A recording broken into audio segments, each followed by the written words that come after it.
Muchas gracias, Paco. Muchas gracias, distinguido público, señoras y señores. Yo quiero sumarme al agradecimiento personal, porque Paco es un hombre muy insistente. Es muy difícil decirle que no. Me agradaba mucho volver a Zamora, porque hacía muchos años que no volvía. He visto una Zamora que nos ha acogido tanto a mi mujer como a mí de forma sorprendente por su limpieza, por su ordenamiento, por cómo ha limpiado de cables todos los cielos de la ciudad, por lo menos de la ciudad antigua, y por cómo ha limpiado esas innumerables iglesias. He perdido la cuenta en estos 3 días de cuántas iglesias he visto y de cuántas obras maestras de la Edad Media, ¿no?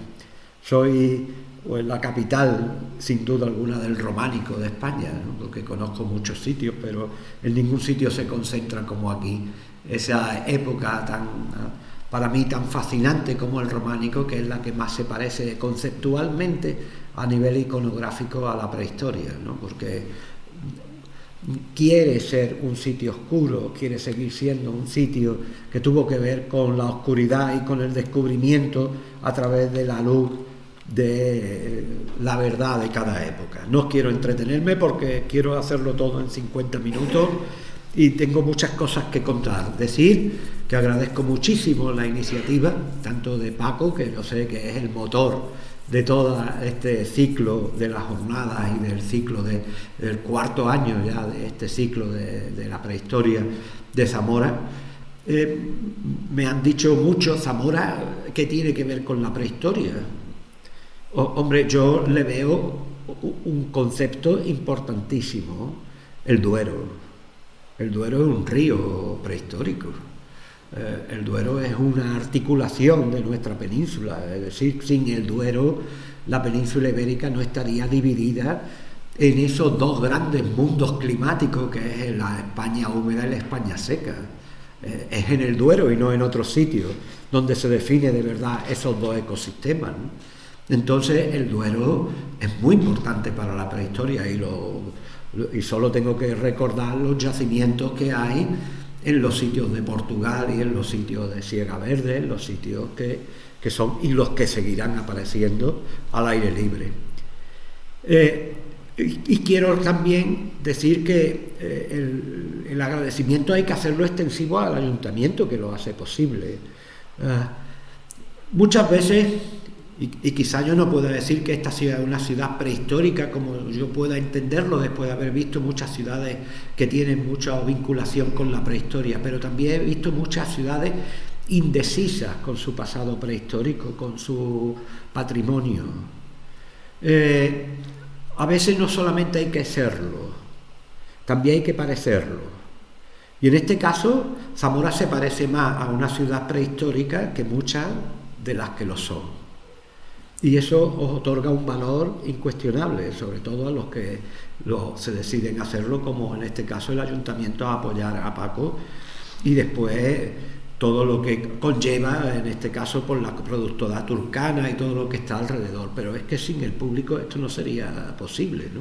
Es decir, que hablar de la prehistoria en Zamora, a mí no me parece, hablar de la prehistoria en Zamora a mí no me parece ninguna barbaridad, al contrario, me parece un lujo. Así que voy a empezar y voy a hacerlo sencillamente por el principio, pero hay algo que no me va, Paco, así. Esto debería ser así. Perfecto. Bien, pues la primera situación es que debemos ver todo donde de verdad ha discurrido mi vida profesional y de investigador, porque me he jubilado ahora en diciembre, me jubilé tras 41 años y pico, casi 42 años dedicado a la investigación prehistórica de la provincia de Málaga fundamentalmente, aunque he tenido proyectos en otros muchos sitios como el norte de África, toda la zona de Castilla-La Mancha, toda la zona de Andalucía y también algún proyecto incluso internacional con franceses y portugueses. Pero qué duda cabe que nos encontramos mi principal objetivo ha sido siempre como funcionario el hecho de trabajar por y para la prehistoria y fundamentalmente para el arte rupestre de la provincia de Málaga. Y quiero señalar en esta ortofoto de satélite dónde estamos, porque voy a hablar en varias ocasiones del estrecho de Gibraltar como un fenómeno geográfico, pero también como un fenómeno humano. Yo voy a ponerme en antecedentes. Estas eran las 14 lugares que tenemos desde hasta hace 4 años, 5 años, los 14 lugares prehistóricos paleolíticos superior que teníamos en la provincia de Málaga. En estos 14 lugares hemos podido investigar pues que había una ocupación que siempre habíamos cifrado en 36 y 37.000 años máximo de personas del Paleolítico Superior, y que había una población precedente, pero muy difusa, tanto de la época anterior, de la época neandertal, como de la época muy anterior de los Homo erectus, de la época del Paleolítico Inferior. Pero este panorama ha ido cambiando en los últimos 4 o 5 años de una forma muy ostensible, gracias afortunadamente a nuevos descubrimientos, pero sobre todo a la aplicación de nuevas tecnologías, al modo, al método de la prehistoria. Como nosotros estudiábamos la prehistoria hasta hace muy poco, me decían siempre cuando era joven que era un investigador con mucha facilidad para ver cosas, con mucha intuición, pero ya no la necesito, afortunadamente. Y cada día estoy más contento de no necesitar la intuición, porque cada día creo que es mucho más factible dejarse caer en manos de lo que es la investigación pura que proviene de los laboratorios. Esas son irrefutables, y eso es lo que ha hecho que en los últimos años a nosotros nos hayan admitido en revistas científicas de altísimo impacto a nivel internacional, el que hemos podido aportar los datos irrefutables de una investigación que ya no está basada en el hecho circunstancial de recibir un legado de la prehistoria, sino que lo hemos estudiado, y lo hemos estudiado aplicando nuevas tecnologías. Qué duda cabe que el ser humano nace en ese corazón de África y que desde allí se expande por el resto del continente. Pero yo, si hago una foto de cómo estábamos hace 50.000 años, que a mí me parece una edad cronológica frontera entre muchas cosas, ya verán ustedes, hace 50.000 años pasaron muchas cosas distintas, y han seguido pasando, lógicamente, pero pasó una cosa muy curiosa. Hace 50.000 años había 3 grupos de seres humanos entre África, Asia y Europa. Es decir, convivíamos 3 humanos distintos, 3 categorías humanas distintas, todas procedentes de África, del primer gran viaje que se produce hace aproximadamente 1,5 millones de años como máximo. Es decir, antes no habíamos salido de África, nunca habíamos vivido allí. Y cuando salimos de África hace más de 1.300.000, 1.400.000 años, en ese viaje aprendemos muchas cosas y cambiamos mucho. Fíjense, hoy en día se sabe que los humanos africanos no sabían encender el fuego hace 1,5 millones de años. Sin embargo, en el viaje aprenden. Se ha debatido mucho por qué aprendimos a utilizar el fuego, pero es muy sencillo. Nadie se había acordado de los geólogos para contestarle a esa pregunta de una forma razonable. El sílex, el pedernal, la piedra de las chispas, no está en África.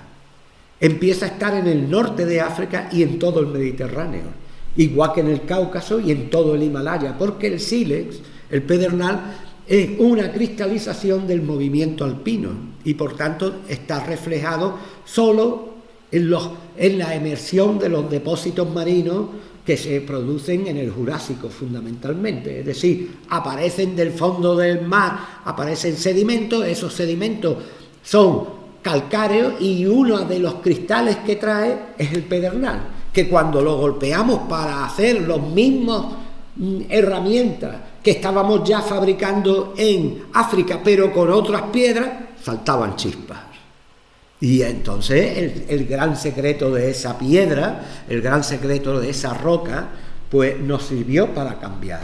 Porque yo siempre lo contaba a los estudiantes, desde que nos pudimos ir de barbacoa todos los días, la cosa cambió mucho, muchísimo, porque aportábamos proteínas que sí éramos capaces de integrar en nuestro organismo, algo que no se produce con la carne cruda, que es muy peligrosa para el organismo humano. Y sin embargo, aprendimos a hacer algo que no sabe hacer nadie, ningún ser vivo en este mundo: procesar nuestro alimento. Así que cuando yo me pongo ya en solo 50.000 años, doy por hecho de que los 3 grupos humanos ya tenían un modo de vida muy parecido. Es decir, que vivíamos en regiones distintas, seguíamos viviendo en África, donde nacimos como seres humanos, seguíamos viviendo en Asia, donde llegamos hace 1 millón y pico de años, y seguíamos viviendo en Europa, donde también llegamos hace 1 millón y pico de años. Eso ocurría hace 50.000 años, pero seguíamos siendo exclusivamente cazadores y recolectores de alimentos. Es decir, no habíamos cambiado el modo de vida, salvo que ahora, entre comillas, cocinábamos, es decir, procesábamos nuestro alimento. En este mapa de Rebecca Rauch nos habla de la evolución exclusiva de esos grupos humanos antiguos en Europa. La evolución de los primeros humanos que llegamos a Europa, que por cierto los restos más antiguos están en la península ibérica y más concretamente en España, en Atapuerca y en Orce, en Granada, en Atapuerca en Burgos y en Orce en Granada, pues vamos evolucionando y se crea la hemos creado nosotros los investigadores, O sea, cuando hablamos de los neandertales, no es que un día alguien se levantó en un sitio en Europa y dijo: yo ya he dejado de ser prehistórico de los de antes, yo ya soy un prehistórico nuevo. Ellos no se enteraron de nada de esto, como ustedes comprenderán, sino que nosotros, para clasificar, cuando vemos que hay rasgos morfológicos que han cambiado lo suficiente, le ponemos un nombre nuevo, ¿no? Y entonces ese nombre nuevo que tanto tirón tiene, que es una auténtica marca comercial en el mundo de la prehistoria, es el neandertal. El neandertal es nieto del que salió de África y hijo del que llegó a Europa, pero no tiene nada que ver con la siguiente fase, que es la nuestra. Sí, el neandertal era el indígena de Europa, el que vivía de verdad en Europa. Pues según todos los últimos datos, y estos son del año 21, ahí no, bueno, yo siempre lo comento con esta mujer, que podía haber redondeado a 100, que hubiera quedado el número más bonito, pero se quedó como un poco como en la lotería, alrededor del 90, ¿no? Entonces, bien, estos son los yacimientos neandertales que conocemos de verdad entre hace 120.000 y hace aproximadamente 50.000 años, quizá 40.000, que es el límite total de los neandertales. Y el panorama climático hay que aclararlo, porque estamos viendo que ya había personas viviendo en Europa, pero ¿en qué Europa? ¿Cómo era Europa, ¿no? Es decir, en aquella época. Pues había, como siempre, varios pisos climáticos. El cálido, que estaba pues desde el paralelo 40 hacia abajo, desde Lisboa, Valencia hacia abajo, había ciertamente un clima cálido. El templado ideal para vivir, que en ese momento estaba en el paralelo 40 hacia arriba, el frío, que ocupaba la práctica totalidad de la Europa central, y el muy frío, absolutamente inhabitable, que eran los países nórdicos y buena parte de las islas británicas. En este momento de hace 50.000 años empezamos a detectar en Europa a los primeros sapiens, pero son tan pocos, vienen tan pocos realmente, que esos primeros grupos humanos de sapiens dejan muy poca huella genética. Es decir, prácticamente hasta ahora que no hemos hecho genética a los individuos, a todos los hallazgos que se están haciendo de la prehistoria y de esta época del Paleolítico, no sabíamos que habían llegado tan antiguos los sapiens sapiens. Creíamos que los que más que tenían eran 36, 37.000 años y no casi 50.000 años, pero en el rasgo genético se ve que empiezan a llegar los sapiens sapiens. Y eso es importante, porque en esta época de 50.000 años, y me voy ya a Málaga, en esta época de 50.000 años empezamos a excavar tanto en el norte de África como en el sur de Europa, es decir, en nuestra región de allí de Andalucía, y empezamos a ver que hay muchas coincidencias, no solamente de tipo antropológico, sino también de tipo arqueológico. Evidentemente en África hay más porcentaje genético de Homo sapiens sapiens y muy poco porcentaje genético de neandertal, pero hace 50.000 años hay mucho porcentaje genético de neandertales y muy poco en Europa. El problema está que la investigación anglosajona, es decir, los investigadores de siempre, alemanes, léase, alemanes, franceses e ingleses, niegan el paso del estrecho durante el Paleolítico medio y superior. Es decir, ni siquiera aceptan el paso del estrecho desde hace 50.000 años. Yo tengo mis razones, pero claro, a lo mejor no es el motivo de contarla. Creo que están inducidos porque ellos son los que llevaron a cabo la investigación en Oriente Medio. Y entonces aparecieron allí sus restos y sus restos tienen que ser más valiosos que los de Atapuerca o los de Orce, ¿no? Siendo los de Atapuerca o los de Orce los neandertales de aquí y los Homo sapiens de aquí, por cronología, mucho más antiguos. Es decir, el dilema está en lo siguiente, que después hay un mapa y me voy a adelantar. Si vinieron desde África y vinieron por Oriente y colonizaron Europa, España es el último rincón del viaje. Todas las cronologías tenían que ser más modernas. Pero si vinieron tanto por ese sitio como por el sur de la península ibérica y vinieron por el estrecho de Gibraltar, pues coincidieron en Europa, pero aquí llegaron de los primeros sitios a la península ibérica, y eso es lo que está poniendo en evidencia la investigación de los últimos 5 años, ¿eh? Y eso es lo que yo os traigo. Y os traigo también este mapa que decir esto en Zamora debe ser completamente distinto que cuando lo digo en Málaga, porque Málaga tiene una temperatura de 18 grados medios de centígrados de media anual. Y hemos visto que desde hace 50.000 años, a la izquierda, hasta la actualidad a la derecha, la temperatura de la zona a 18 grados ha llegado en 18 veces a estar por debajo de los 10 grados. En Málaga, o sea, Zamora ya. Esos 18 puntos ya se disparaban para abajo muchísimo, ¿no? Simplemente yo he venido a decir esto en la prehistoria porque lo que quiero decir es que en ese espacio entre los últimos neandertales y los primeros Homo sapiens, fíjense que no lo tuvieron fácil, ninguno, ni los que iban terminando su ciclo vital, que fueron los neandertales, ni los que iban llegando, que eran los Homo sapiens sapiens. Había unas variaciones climáticas muy potentes. El clima se estabilizó hace aproximadamente 10.000 años, como lo están viendo ustedes ahí arriba. Y yo no soy climatólogo, ni mucho menos. Pero lo que sí tengo es una duda razonable de que nuestro clima futuro vaya a más cálido. Porque nunca ha hecho más calor que ahora. Por tanto, la tendencia del clima normal será a bajar y no a subir. Ahora, es muy difícil defender esto desde un punto de vista no estrictamente humano. Si se defiende desde un punto de vista climatológico, lo que se entiende es que lo estamos haciendo tan mal que vamos a peor. Ahí tienen ustedes la evolución climática de los últimos 125.000 años allí en Málaga, ¿eh? Ha habido de todo, desde épocas templadas, muy frías, épocas templadas y otra vez frías. O sea, no podemos asegurar que en los próximos miles de años, aunque nosotros no estaremos ninguno aquí, el tema no vaya otra vez a frío, ¿eh?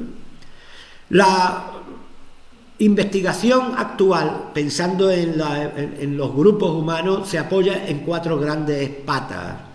En la arqueología, que siempre ha existido, y estamos revisando algunos yacimientos antiguos que tienen una resolución, es decir, que nos da una información media alta. La paleoantropología, que decir, el estudio de los huesos en sí mismo, como éramos físicamente, que nos da una resolución media muy buena. La paleogenética, que es el estudio ya de lo que es el ADN, que nos está dando una resolución muy alta, pero claro, todavía con una cantidad muy pobre de información, aunque cada día es más. Y la expresión gráfica, es decir, el estudio del arte, que está dando, como siempre, una resolución media, solo que las nuevas tecnologías nos ayudan mucho. Quiero dedicarle esta foto a mis neandertales, ¿no? Fíjense, el primer resto neandertal se descubre en Alemania, aunque el primero de verdad se descubre en Gibraltar. Y el primer resto neandertal que se clasifica como una especie distinta, cosa que no lo era, porque nosotros no somos una especie distinta de los neandertales ni de los Homo erectus, somos la misma especie humana, solo que con las variables territoriales. El primer neandertal que se descubre en Alemania, se le hace un retrato robot en 1879 para la Exposición Universal de París y pinta así. Pero en 1909, en la siguiente Exposición Universal, lo degradan. Y en el dibujo original que hay, que se parecía mucho al de 1879, alguien que no sabemos, pero de mucho poder, en el Museo del Hombre de París, puso demasiado humano. Es decir, había que separarnos de los neandertales y no unirnos a los neandertales. Los neandertales y nosotros teníamos que ser diferentes. Sin embargo, hoy, por ejemplo, Tom Horklund dibuja unos neandertales que se parecen mucho a nosotros, tanto físicamente como en su modo de vida. Y lo hace a través de la información científica. Es decir, los humanos somos los únicos seres vivos que no solamente aprendemos, aprenden muchos animales distintos. Muchas especies aprenden.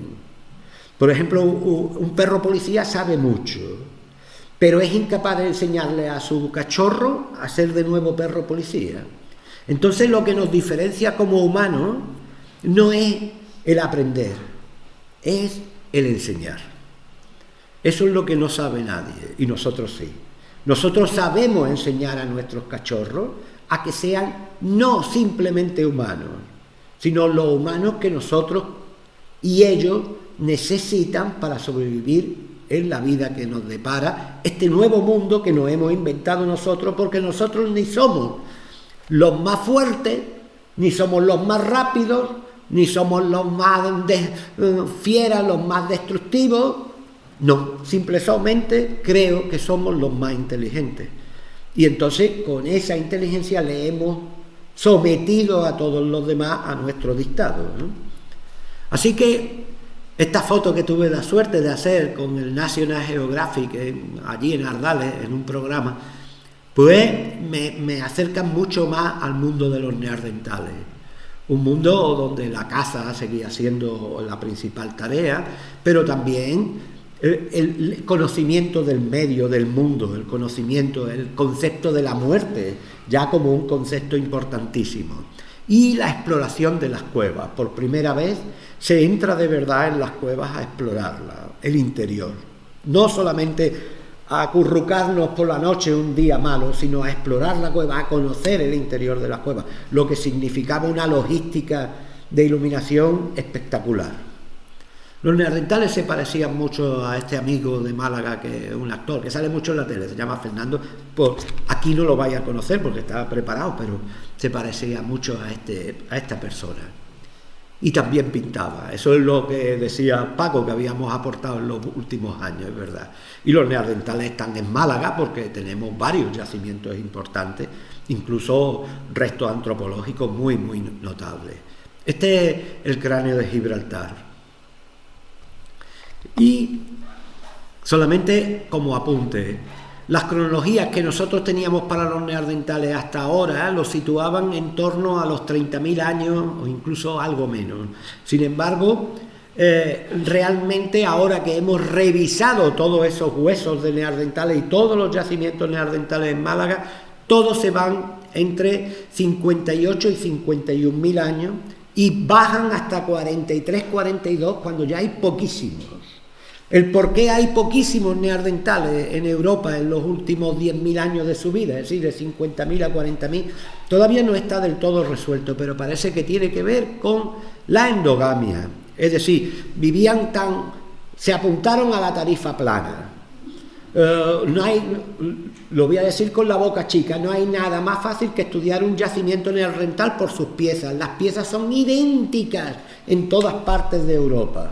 Y es porque tenían una técnica muy bien depurada que les servía para sobrevivir. Y como los neandertales vivieron en un auténtico paraíso terrenal de la alimentación, porque eran muy pocos y había muchísima fauna, eran muy buenos depredadores, es decir, eran muy buenos cazadores, comían todos los días.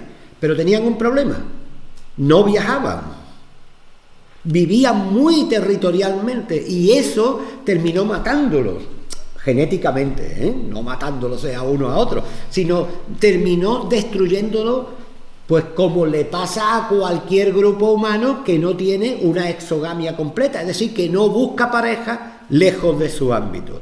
Pues eso es lo que hizo que los neandertales llegaran muy débiles al mismo momento en que van entrando los sapiens sapiens. Y los sapiens sapiens, pues como el pez gordo siempre se come al chico, el pez grande, se come al chico, los sapiens sapiens fueron aumentando el número y incluso al hibridarse con los neandertales fueron disminuyendo la población de neandertales. En quizás 10 o 12 generaciones, que esos son 3 siglos o 4, los neandertales desaparecieron de verdad. Así es como sería el último neandertal y el primer sapiens que vivió en la península ibérica. Eran muy parecidos, nada de diferencia, y tenía un 10% de hibridación en sus genes. Es decir, yo cuando veo un dato matemático, yo que no me dedico a las matemáticas, tengo algo muy, muy claro. Lo traduzco a personas. De cada 90 personas que había sapiens sapiens en la península ibérica, había todavía 10 personas neandertales. Aquí, al menos, había uno que era neandertal. Por fuerza, porque eso es el 10%, el 10% de una persona, ¿no? El 10% de un grupo, ¿no? Estos son fechas, esto es muy tedioso, simplemente decirle que ya en Málaga pues tenemos fechas en la misma Cueva de Ardales de 89 a 40.000 años de estos grupos humanos, y que posteriormente los grupos de neandertales los tenemos muy bien pillados desde hace 37.000 años, ¿no? Hasta hace 11.000 y pico en la cueva. Fíjense si se parecen. Esto es lo que comían los neandertales en uno de los cortes arqueológicos de la Cueva de Ardales. Comían conejos, que hemos encontrado 383 ejemplares, y comían 40 ciervos, se comieron en una época, y 12 cabras monteses. Lo demás es prácticamente todo testimonial.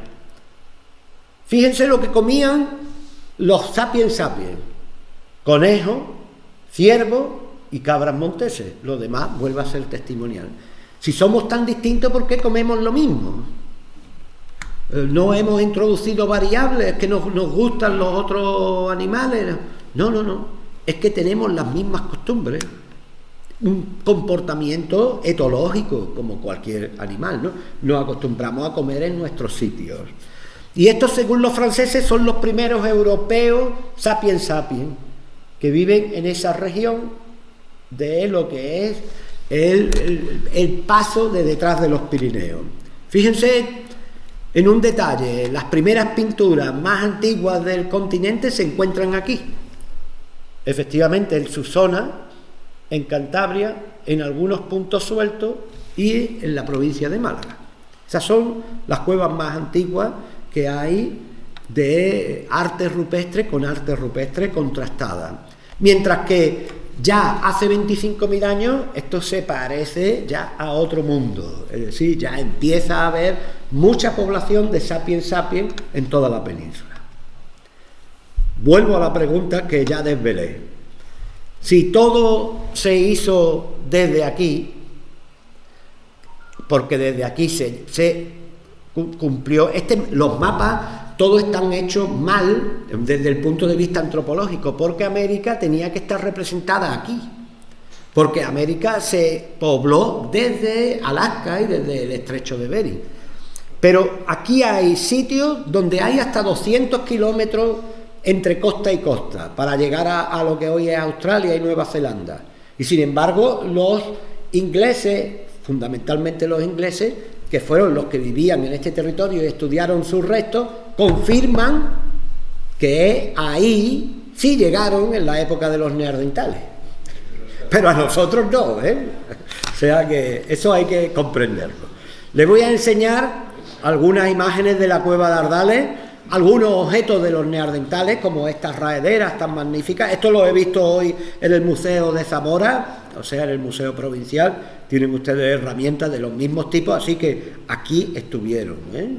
Los más antiguos y los neandertales, los dos. Todas las excavaciones que nosotros hemos hecho en los últimos años, los hallazgos importantes de piezas arqueológicas y todos los datos, las piezas arqueológicas de los primeros sapiens sapiens son estas, muy parecidas a las otras también, puntas, porque los sapiens sapiens traen una máquina que revoluciona el mundo de la alimentación, el arco y la flecha.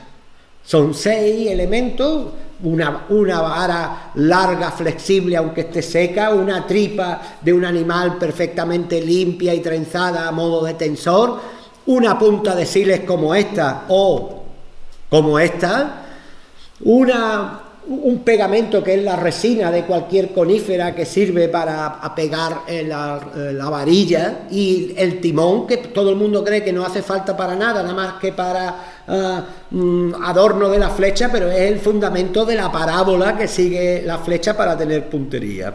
Y con esa máquina vencimos lo único y lo último que nos quedaba para ser grandes cazadores, que era el miedo que nos tiene y la distancia de seguridad que nos tienen los animales.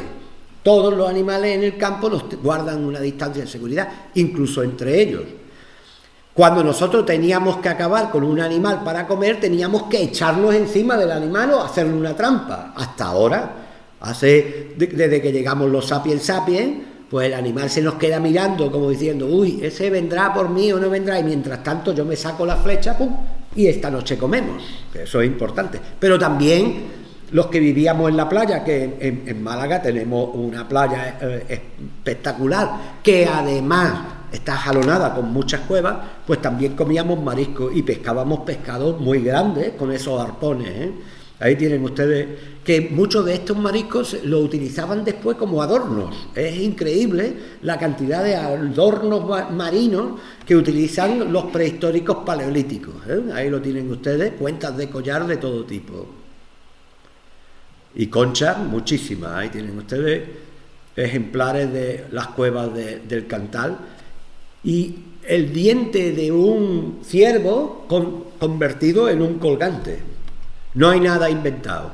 Y después los sopladores, los aerógrafos para soplar y pintar, ¿eh? Si escupir no es exactamente, es como un spray, ¿no?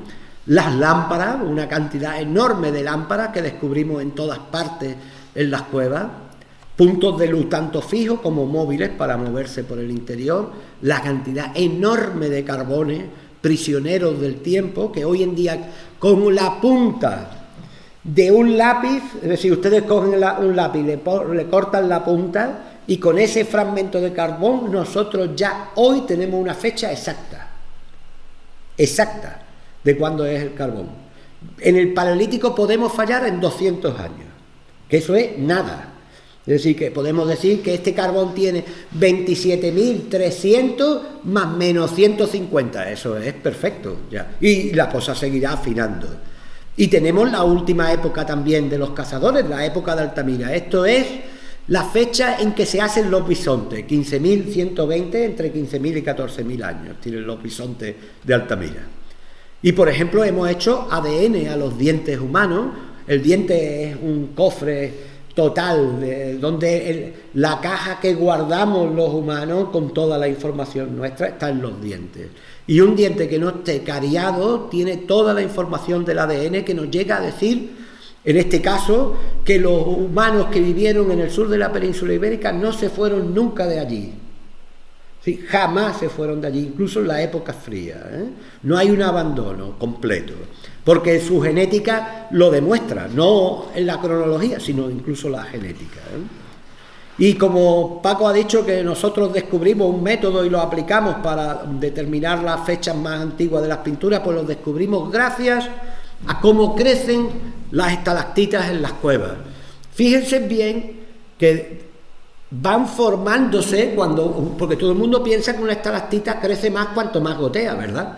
Pero es al contrario, completamente. Es decir, una estalactita crece más rápido cuando no gotea. Cuando la gota no es capaz, no tiene otra gota detrás que le empuje, se evapora dentro de la cueva y precipita todo el carbonato cálcico. Todo ese carbonato cálcico se convierte en una escama. Y esa escama tiene una fecha como la hoja del calendario. Pero hay que hacerlo bien, porque esa es la que nos ha servido, esa escama es la que nos ha servido cuando había pátinas de carbonato cálcico encima de las pinturas para saber las fechas de las pinturas. Y en un sitio como este, que está totalmente blanqueado por la cal, que parece que no hay nada, hay unas manchas azules, fíjense, hay un animal, en realidad es una cabra, pintada por los prehistóricos. Este sería el cuerno, la cabeza y el cuello, la oreja y la nuca y la espalda, una cabrita hecha así, además muy antigua. Y ahí tienen ustedes cómo aplicamos el método: la roca, la pintura y la capa. Si eso es así, nosotros con la capa sabemos la edad mínima de la pintura. La pintura se tuvo que hacer por fuerza antes de ser tapada por la cal. Y eso es lo que nos permite asegurar que toda nuestra investigación es correcta. Este señor que está ahí es el premio Nobel de este año, de hace 2 semanas. O sea que estamos... El que hace las dataciones y el tema del ADN de los humanos neandertales. Y estas son algunas de las publicaciones y los sitios con esas pinturas que no son realmente dibujos de animales. Las pinturas más antiguas de los humanos fueron simplemente marcas, pero marcaron el interior de las cuevas, no el sitio donde se refugiaban, sino el interior profundo de las cuevas. Y lo marcaban con los dedos, fíjense las marcas hechas con las yemas de los dedos manchando, marcaban muchos sitios con los dedos y después hacían signos, nada nunca de animales, nada, nada de representaciones, que nosotros todo está hecho con en este caso son 3 dedos y 3 dedos, y está hecho con los 3 dedos estos de las 2 manos, es decir, haciéndolo así, utilizando las 2 manos con pintura. Todos estos elementos que yo les estoy mostrando, las manos puestas contra la pared, las puntuaciones hechas de niños, cuidado, no son dedos de adultos, o las propias manos sopladas con los aerógrafos, están en estas cuevas antiguas que rodean la ciudad de Málaga, lo que nosotros llamamos la bahía. Ardal está a 40 kilómetros en el interior, el número 2, y un río nos conecta, que es el Guadalhorce, y todas las demás cuevas paleolíticas están alrededor. Nosotros creemos que viven exactamente ocupando los 2 territorios, la montaña y la costa, y viven a lo largo del año así. Es decir, tanto los neandertales como los sapiens en invierno bajan a la costa y se refugian en las cuevas de la costa, y en verano o en primavera-verano suben a cazar los grandes animales a la montaña. Comprendan una cosa, que Málaga es la 3ª provincia más montañosa de España, después de Huesca y Granada, o sea que cuidadito. Hay veces que lo vemos muy mal, por ejemplo, esto es de verdad la mano de un niño, pero casi no se ve, ha llegado a nosotros prácticamente borrada. Sin embargo, con las nuevas metodologías somos capaces de asegurar que la mano está ahí, porque hay fórmulas con cámaras especiales y con programas informáticos que nos devuelven esa cronología. Y fíjense las manos cómo aparecen por todas partes. Muchos trazos debajo de las costras, muchos trazos de todo tipo, soplados, dedos puestos en todas partes. Claro, esto no se le había prestado atención. Ese es el problema, que se había prestado atención a los grandes dibujos y habíamos dejado al descubierto sin estudiar todo esto. Empezamos nosotros a estudiarlo en el año 1996 y en 2007 lo publicamos definitivamente, y fue cuando nos hizo caso, pues, fundamentalmente los laboratorios alemanes, que querían tener sitios donde hacer pruebas experimentales. Todas estas marcas que ustedes están viendo, todos estos enorme cantidad de marcas hechas con los dedos sin representar a ningún tipo de animal ni nada, están en las cuevas malagueñas. Esto es ya la paranoia total del que hacía los deditos. Hay que ver que cada vez que se pone uno o dos o tres dedos hay que volverse a mojar, ¿no? Es decir, que esto es una cosa muy entretenida, ¿no? Y está hecho al fondo de las cuevas, no al principio, ¿eh? Hay que hacer un tramo de cueva importante. Y lo que hemos hecho es por primera vez, y lo presento por primera vez, no lo he presentado nunca. Esto es la tipología de lo que hemos fechado. Como hay barras hechas con los dedos, pueden ser una, pueden ser dos en sentido oblicuo, pueden ser cruzados como una cruz, puede parecer una Y o una V, o 3 o 6, es decir, pero es que fíjense los puntos pueden ir solos, dobles, triples, pero después pasan a 5 y después pueden ir formando grupos, las manchas igual, las curvas igual, y todo eso se repite en Málaga en 12 cuevas. Así que estamos hablando ya de un código, estoy casi seguro, ¿eh? Ahí tienen ustedes hasta el código por colores, cuáles están en rojo, cuáles están en negro, cuáles han llegado a nosotros en color ocre, casi amarillo, o en marrón, ¿eh? Todo esto nos lleva a comprender una cosa: el sur de la península tuvo que ser también un lugar importantísimo durante la prehistoria, primero por su clima, después por su abundante agua y por supuesto por el mar. Los ecosistemas ayudaron a que tengamos al menos 4 grandes territorios de caza poblados con más de 50 cuevas, prehistóricas.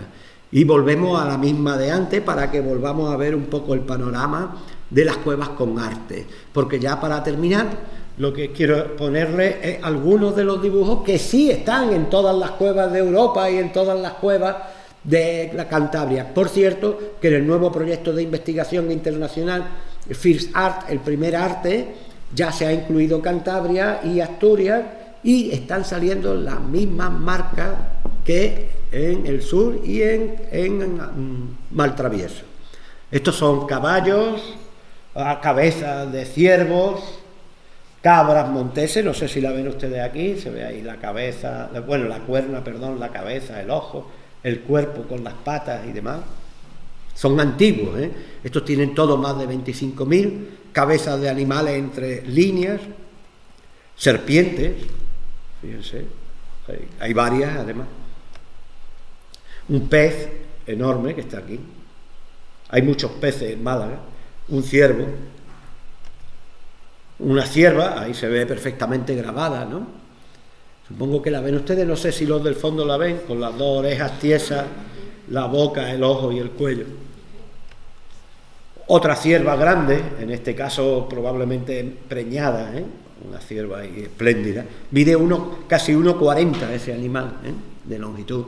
Mujeres, figuras femeninas como esta, que la tienen ustedes ahí. Ahí sería la cintura, la nalga, la pierna, el triángulo púbico y la pierna izquierda que sube por ahí, ¿eh? Con la cadera.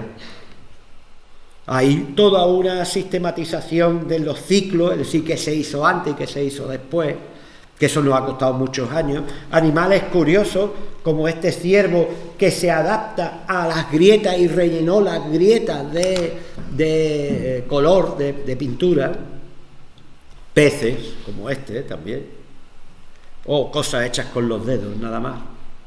Una cabra montés, así con el cuello erguido y de una manera muy así violenta. Un caballo precioso hecho con pincel. He pasado un caballo en color amarillo en ocre, magnífico. Bueno, fíjense qué animales, ¿eh? Estos ya tienen 20.000 años. Vamos pasando un poco el tiempo, ¿eh? Fíjense que animales de la época de los bisontes de Altamira ya, ¿eh? o estas cabras. Todo el mundo le llama a la cabra barbuda, pero hemos podido averiguar que ese signo y ese es anterior a la cabra, o sea que son tres cosas y no una sola, ¿eh? Y fíjense qué espléndido panel con este pez en la cueva de la Pileta, con animales dentro y animales fuera, ¿eh? Una cosa espectacular. Solo el pez mide 1,5 metros de grande, ¿eh? En Nerja, este ciervo enorme, un ciervo gigante con sus cuernas, ahí, un panzudo de estos viejos, o esta cabeza roja, ¿no? Esta cabeza tan bonita, así, es una cabeza grande también. Y esto, que todo el mundo nos peleamos en Málaga por saber qué son. Unos dicen que son focas, otros dicen que son peces, otros dicen incluso que pueden ser representaciones de mujeres, pero vamos, esto está muy bien, porque por lo menos se conserva esta cabra montés de la cueva de Nerja, preciosa. Y ya está. ¿Qué es lo que he querido contarles y compartir con ustedes? El hecho de que probablemente la península ibérica tenga muy pronto que reivindicar el que haya que revisar la prehistoria de Europa. El porqué está muy claro. La prehistoria de Europa se contó siendo la única puerta de entrada a Europa el Cáucaso y Oriente Próximo, lo que hoy es Israel, Palestina y el Líbano. Sin embargo, si abrimos, y somos capaces de abrir gracias a la ciencia, la puerta de Gibraltar, del estrecho de Gibraltar, cambiará todo el panorama. Lo primero que ha cambiado es que Atapuerca ya tiene desde el año en curso una cara de un homínido de hace 1,2 millones de años. 1.200.000 años. Lo segundo es que en Orce ya hay un diente de un niño de hace 1 millón de años, mientras que los restos humanos más antiguos del resto de Europa tiene como máximo 700.000 años. Yo creo que es el momento en que los investigadores españoles empecemos a decir que tienen que cambiar los libros. Cuanto antes mejor, porque si no, dentro de 25 años tacharán a algunos de recalcitrante, como mínimo. Así que muchísimas gracias.